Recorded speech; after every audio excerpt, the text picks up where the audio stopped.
ও hello, সরকারি গাড়ি পেয়েছিস? লিজা, তুই কেমন আছিস? এই লিজা, তুমি কোনাকে চেনো নাকি? কে উনি? চিনবো না কেন, একসাথে কলেজে পড়াশোনা করতাম। তুই এখানে কি করছিস? আমি তো এখানে আমার হাজবেন্ডের জন্য অপেক্ষা করছি। ও তাই বুঝি। তা তোর হাজবেন্ড কি অটোতে আসতেছে নাকি বাসে? না না না, আমার হাজবেন্ড বাসে অটোতে কেন আসবে? হয়েছে হয়েছে, এত সাজিয়ে গুছিয়ে মিথ্যা কথা বলার কি দরকার? হ্যাঁ, এখন তো বলবি যে তোর হাজবেন্ডের আমাদের মতন এত দামি একটা গাড়ি আছে, তাই না? দেখ, এত মিথ্যা কথা বলার কি আছে? ডিরেক্টলি তো বলে দিতেই পারিস যে আমার হাজবেন্ড অটোতে কিংবা বাসে আসতেছে। আচ্ছা লিজা, একটা কথা বলতো, আমি তোর সাথে কেন মিথ্যা কথা বলবো? ফার্স্টে না আমার গাড়ির সামনে থেকে সর, বুঝতে পেরেছিস? আমার এত দামি গাড়িতে যদি স্ক্র্যাচ পড়ে যায় সেটা টাকাটা কে দিবে? হ্যাঁ, তুই তো অনেক দূরের কথা, বুঝতে পেরেছিস? তো 14 গোষ্ঠী যদি আসে না, তাও আমার এই গাড়ির স্ক্র্যাচটা ঠিক করে দেওয়ার মতন মুরদ নেই। লিজা, তোর সাথে কতদিন পর দেখা হয়েছে, কোথায় তুই আমার সাথে একটু ভালো করে কথা বলবি, গল্প করবি, তা না করে তুই আমার সাথে কেন দুর্ব্যবহার করতেছিস? আচ্ছা যাক, এসব কথা বাদ দে।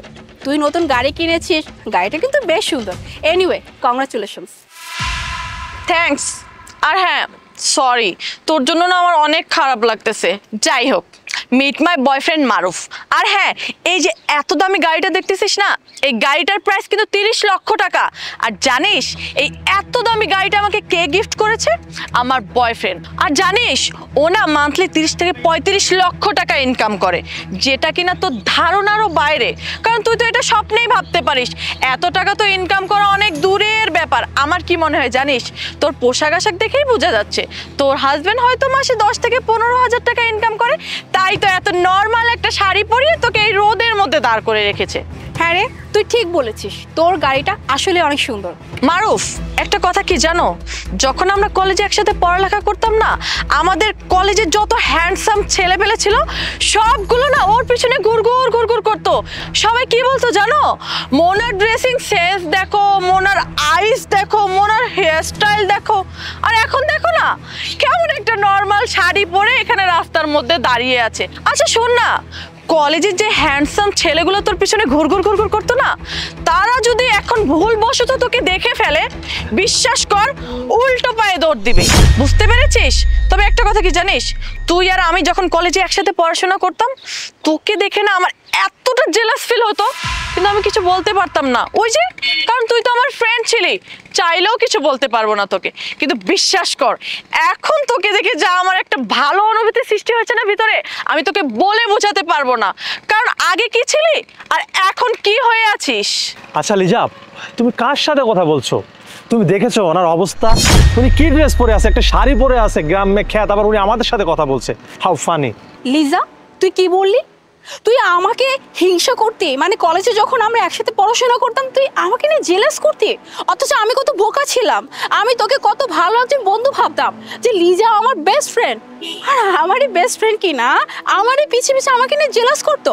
আর তুই কি বললি? হ্যাঁ, কলেজে যেসব ছেলেরা আমার পিছু পিছু ঘুরতো, আমার ক্রাশ ছিল, ওরা যদি এখন আমাকে এই অবস্থা দেখে তাহলে উল্টো পায়ে দৌড় দিবে। লিজা, তোকে একটা কথা বলি শোন, কলেজে যেসব ছেলেরা আমার পিছু পিছু ঘুরতো বা আমার ক্রাশ ছিল, দেখ একটা কথা বলি, ওই ছেলেরা যদি আমার কাছে এখন আসে বা আমাকে দেখে যদি উল্টা রাস্তা দৌড়ও দেয়, আমার কিচ্ছু যায় আসে না। কেন জানিস? কারণ আমার হাজবেন্ড আছে। আর আমার হাজবেন্ড এমন একজন মানুষ যে আমাকে এতটাই ভালোবাসে, বিশ্বাস কর, ও থাকলে আমার এই দুনিয়া তার কাউকে লাগবে না। আর ভাইয়া, আপনি যেন কি বললেন, এই যে আমার শাড়ি, আমি কি একটা শাড়ি পরে আছি আর তুই বললি ছি ছি ছি, আমার ড্রেসিং সেন্স এখন কতটার বাজে হয়ে গেছে, কি সস্তা একটা শাড়ি পরে আছি।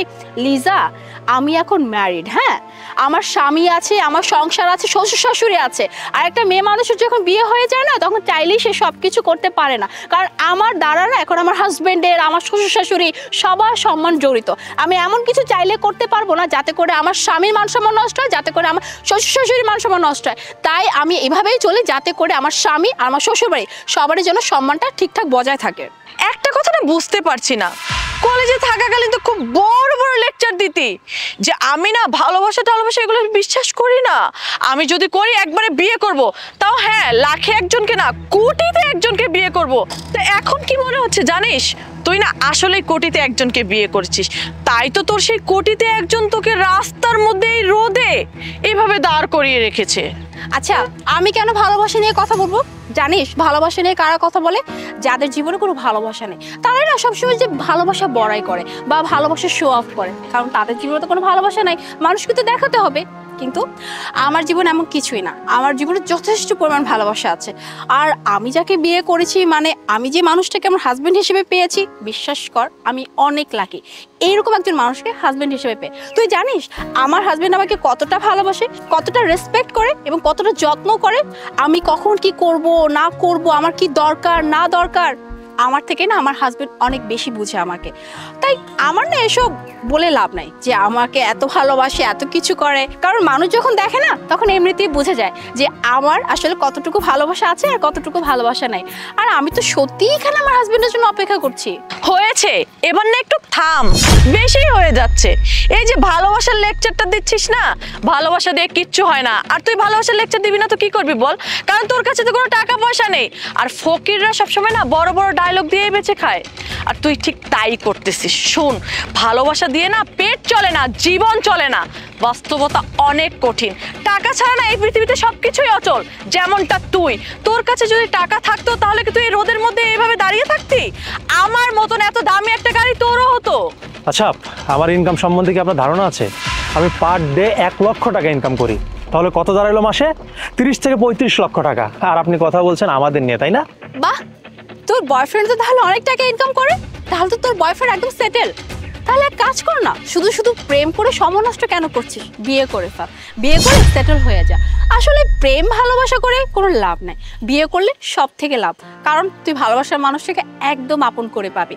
এই যে আমাকেই দেখ, আমি কখনো প্রেম টেমে বিশ্বাসী ছিলাম না। কলেজে থাকাকালীন তো বলে দিয়েছিলাম যে আমি কখনো প্রেম টেম করবো না, যদি কাউকে ভালো লেগে যায় ডিরেক্ট বিয়ে করে ফেলবো। আর দেখ আমি বিয়ে করে ফেলেছি, তাই বলছি কি তোরা দুজনও বিয়ে করে সেটেল হয়ে যা। দেখ, আমি বিয়ে করব কি করব না এটা আমার একান্ত ব্যক্তিগত ব্যাপার, এই বিষয়টা নাক গলাতে হবে না তোর। তুই কি চাচ্ছিস? হ্যাঁ, তুই কলেজ লাইফে কি ছিলি আর এখন বর্তমানে তুই কি চাচ্ছিস যে আমিও তোর মতন এই অবস্থায় রাস্তার মধ্যে দাঁড়িয়ে থাকি? হ্যাঁ শোন, টাকাটাই না মেন, টাকা আছে বলে আজকে আমার গেট আপ দেখ আর তোর গেট আপ দেখ। তোর কাছে যদি টাকা থাকতো না, এরকম সস্তা একটা ফুটপাতে শাড়ি পরে এখানে দাঁড়িয়ে থাকতি না। লিজা, কিছুক্ষণ আগেও না তোকে নিয়ে না আমার খুব খারাপ লাগছিল, হ্যাঁ, আর বিশ্বাস করে এখন আমার একদমই খারাপ লাগতেছে না। কেন জানিস? কারণ ওই যে তুই কলেজে থাকাকালীন নাকি আমাকে নিয়ে জেলাস করতি, তাই ভেবেছি যে কি অবস্থা ওর। বাট এখন যখন শুনলাম যে তুই তোর বয়ফ্রেন্ডের টাকায় দাপট দেখাচ্ছিস, মানে তোর নিজের বলতে কিছু নাই, বয়ফ্রেন্ডের গাড়ি নিয়ে ঘুরিস আর দাপট দেখাচ্ছিস একদম নিজের গাড়ি। শোন লিজা, কলেজে থাকাকালীন যদি আমাকে নিয়ে জেলাস না করতি, পড়াশোনা যদি ফোকাস দিতি, তাহলে অ্যাটলিস্ট আজকে অন্যের টাকা চলতে হতো না, হ্যাঁ, নিজের কিছু থাকতো। আর এই যে বয়ফ্রেন্ডের টাকা পয়সা নিয়ে এত দাপট দেখাচ্ছিস না, বয়ফ্রেন্ড আজকে আছে কালকে নাই, আর বয়ফ্রেন্ড যখন কালকে থাকবে না তখন না থাকবে টাকা, না থাকবে গাড়ি, আর না থাকবে তোর দাপট। আর কি বললি তুই? আমার ড্রেস সেন্স নিয়ে কথা বলছিস না, আমার শাড়ি নিয়ে কথা বলছিস, আমি সস্তা একটা শাড়ি পরে আছি।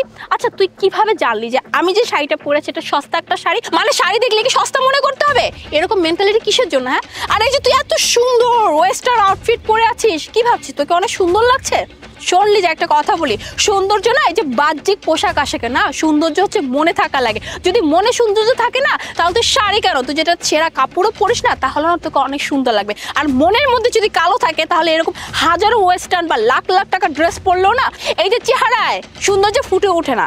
আর কি বললি? আমার হাজবেন্ড হয়তো সর্বোচ্চ কত থেকে 10 থেকে 15,000 টাকা স্যালারিতে জব করে। তুই কি আমার হাজবেন্ডকে চিনিস? হ্যাঁ, আমার হাজবেন্ডের সম্পর্কে জানিস না? আমি তোকে আমার হাজবেন্ডের সম্পর্কে কিছু বলেছি? হ্যাঁ শোন, আমার হাজবেন্ডে কি আছে বা নাই সেটা যদি তোকে বলি, বিশ্বাস কর তুই হয়তো নিতে পারবি না। আর আমার শ্বশুর ভাই, তাদের কথা না বাদই দিলাম। আরেকটা কথা বলি, আমার হাজবেন্ড প্লাস আমার শ্বশুর বাড়ির লোকজন কখনই না আমাকে ড্রেস আপ নিয়ে কোনোদিন কথা বলেনি। তারা সবসময় এটাই বলেছে যে তোমার যেটা ভালো লাগে তুমি সেটাই পরো। বাট ওই যে বললাম না, একটা মেয়ে যখন বিবাহিত হয়ে যায় তখন তাকে অনেক কিছু মেনটেন করে চলতে, আর আমি বাংলাদেশের মেয়ে, আমার একটা সংস্কৃতি আছে, সেই সংস্কৃতি বজায় রেখে আমাকে চলতে হয়। আচ্ছা মোনা, তোর মুখটা না এখন একটু বন্ধ কর, এত বয়ান কিভাবে দিতে পারিস? হ্যাঁ লিজা, তুই এতক্ষণ আমার হাজবেন্ডকে যা ইচ্ছা তাই বলেছিস, হ্যাঁ আমি চুপচাপ ছিলাম, বাট তুই এখন লিমিট ক্রস করে ফেলছিস। হ্যাঁ আমি আসলে চাইনি আমার হাজবেন্ডের পরিচয়টা দিতে, কারণ আমার হাজবেন্ডের পরিচয় যদি তোকে একবার দিয়ে দে তাহলে হয়তো তোর এই যে পা থেকে না মাটিটা সরে যাবে। যাই হোক, তুই যদি এতই পকর পকর করতেছিস তাহলে তোকে আমার হাজবেন্ডের পরিচয়টা দিয়েই দে। আমার হাজবেন্ড হচ্ছে এই শহরের একজন ডিসি। ডিসি? মোনা সরি, একটু গাড়িটা বের করতে লেট হয়ে গেছে। কি হয়েছে এখানে? আরে স্যার, আপনি এখানে? এই, তোমার মাথাটাও কি গিয়েছে? হ্যাঁ, তুমি ওনাকে স্যার বলে ডাকছো মানে? আরে তুমি চিনতে পারেনি ওনাকে? উনি হচ্ছে হলো এরিয়ার নতুন ডিসি। স্যার আমি মারুফ। ভালোই হয়েছে আলিফ তুমি লেট করে আসছো। তুমি যদি আজকে লেট না করে আসতে তাহলে হয়তো একটা মানুষের আসল রূপ আমি দেখতে পেতাম না। এনিওয়ে, পরিচয় করে দিচ্ছি, এই হচ্ছে আমার ফ্রেন্ড লিজা, আর ও হচ্ছে আমার ফ্রেন্ডের বয়ফ্রেন্ড। আর আলিফ জানো, ও আমার বেস্ট ফ্রেন্ড ছিল, বাট আজকে আমি জানতে পারি আমারই বেস্ট ফ্রেন্ড নাকি আমাকে নিয়ে কলেজে থাকাকালীন অনেক জেলাস করতো। আর এই যে লিজা, তুই এতক্ষণ অনেক কথা বলছিস না আমার হাজব্যান্ডকে নিয়ে, হয়তো আমার হাজব্যান্ড সামান্য একটা ক্যারিয়ার নিয়ে হয়তো 10-15 হাজার টাকা স্যালারি পায়, তাই আমাকে এরকম একটা সস্তা একটা শাড়ি পরে রাস্তার মাঝখানে রোদের নিচে দাঁড় করে রেখেছে।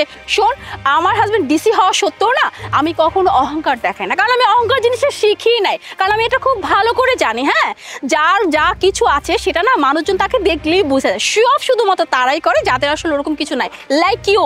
তোর তো নিজের কিছু নাই, আছে তো বয়ফ্রেন্ডের টাকা নিয়ে এত মাতামাতি করিস, নিজের পকেটে তোমার 500 টাকাও নাই। আর একটা কথা বলি লিজা, হ্যাঁ এরপর থেকে না মানুষকে এরকম দেখে হুট করে না বিচার করে বসবি না। আর টাকা করিস না লাইফে, টাকাই সব কিছু না। টাকা আজকে আছে কালকে নাও থাকতে পারে, কিন্তু ভালোবাসাটা অনেক ইম্পর্টেন্ট, সম্পর্কটা অনেক ইম্পর্টেন্ট। তাই ভালোবাসার সম্পর্কটা ধরে রাখার চেষ্টা কর, আদারওয়াইজ দেখবি কি জানিস, না পাবি ভালোবাসা না পাবি টাকা, লাস্ট পর্যন্ত কিছুই পাবি না। এনিওয়ে, তোর সাথে কথা বলার মতো সময় আমার নেই, আমি আসি। আলিফ চলো। চলো।